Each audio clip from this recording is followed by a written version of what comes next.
Total War, a 16-year-old series of epic historical strategy games, and soon there will be a new entry, Total War Arena. This game will be something different. It will be all about multiplayer battles, but keeping the atmosphere of Total War alive.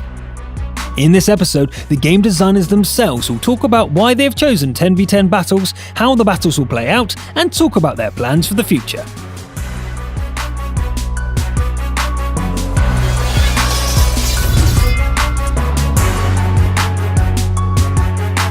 I'd expect new players to get excited about Total War Arena because it contains all of the traditional traits and aspects of a normal Total War title, combined it and tailored it into the ultimate experience, which I think is online multiplayer.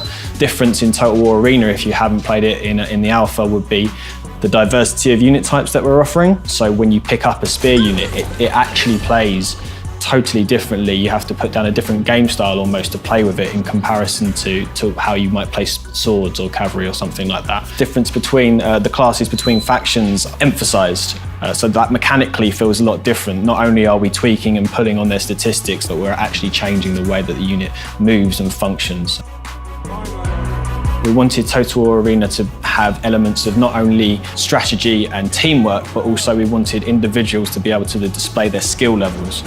So that's the reason that we've made a lot of the abilities, a lot of the traits that are normally automatic in units, manual. When it comes to either, like skill versus tactics, both I think are equally important. Like the tactics will get you into the correct position, and in Total War Arena, positioning is a very important thing. You need to make sure that your units are in the right place at the right time to deliver that killing blow. But skills can get you out of a bad situation. So if you're in the wrong position, skills can remove you from that situation. I'd like to think that we've managed to get a really decent difficulty curve in our game. So at the beginning of your experience, when you first start out, the decisions you make will be slightly softer. You are going to have a little bit more of a chance to survive, right? But as you progress through the game, it does become more important. We've scaled our stats in such a way that it becomes a little bit more dangerous as you get towards the higher tiers. We wanted to create a game that's easy to learn and pick up, but difficult to master. We tested multiple variations of configurations of setup from 1 versus 1 up to and above slightly 10 versus 10.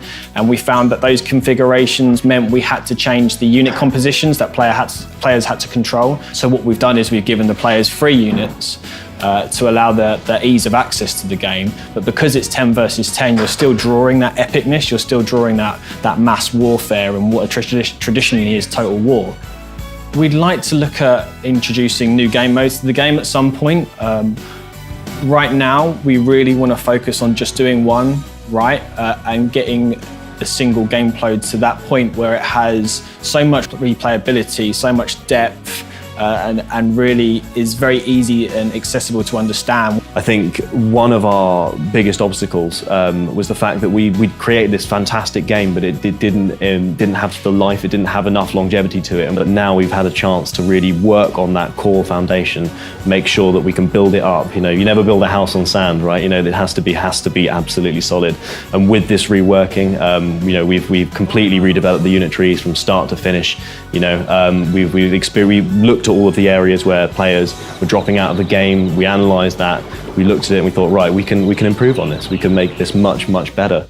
We've added a lot of features to the game that make it easier to play as a team. That was some of the feedback that we got from the players, that they would have wished to have more, and we really took that to heart, and that's something we've been working on. So we've also completely reworked the reward system, meaning how much silver and free experience and unit experience you get from battle. So now every type of thing is rewarded. Whether you scout for somebody, whether you capture or decapture a base, whether you simply prevent the enemy from doing something, and therefore playing together as a team is much more important. So there was a number of features that we've changed and altered because of either playback internally or player feedback when we've been doing more public testing. One that I'd probably pick on is the combination of the mini-map and the tactical map. We analysed the mini-map and based on player feedback, we realised it wasn't even doing its basic job that it's supposed to perform. So we took that away, we decided to rework it and improve it. We improved the design and the visuals. And then when we delivered that, we kind of realized that actually it made the tactical map redundant.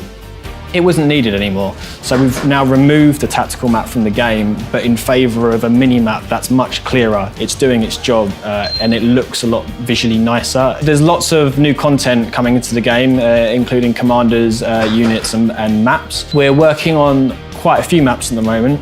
One of the key aspects that we want to address is to tier maps into pools, so that effectively when you're playing the earlier tiers, you get specific maps suited to that, not just for pacing reasons, but also for accessibility reasons. One map in particular that we're working on at the moment is called Capitoline Hill. Capitoline Hill is going to be an early tier map, so it will be available to probably something along the lines of tier 1 to tier 3. So when you're new to the game, it's quite small, quite contained, has very few kind of complexities in it in terms of heights and ground types and all of those mechanics. So it allows you to learn the game, allows you to experience the game.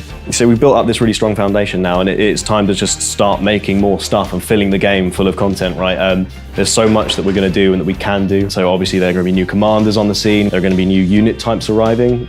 We have the Folksmen, who are going to probably get some sort of reworking soon. We really want to make sure that when we deliver our content, it's going to be meaningful, it's going to be interesting, and it's going to be fresh. You know, it's going to bring this new level of excitement to the game. That's it for today.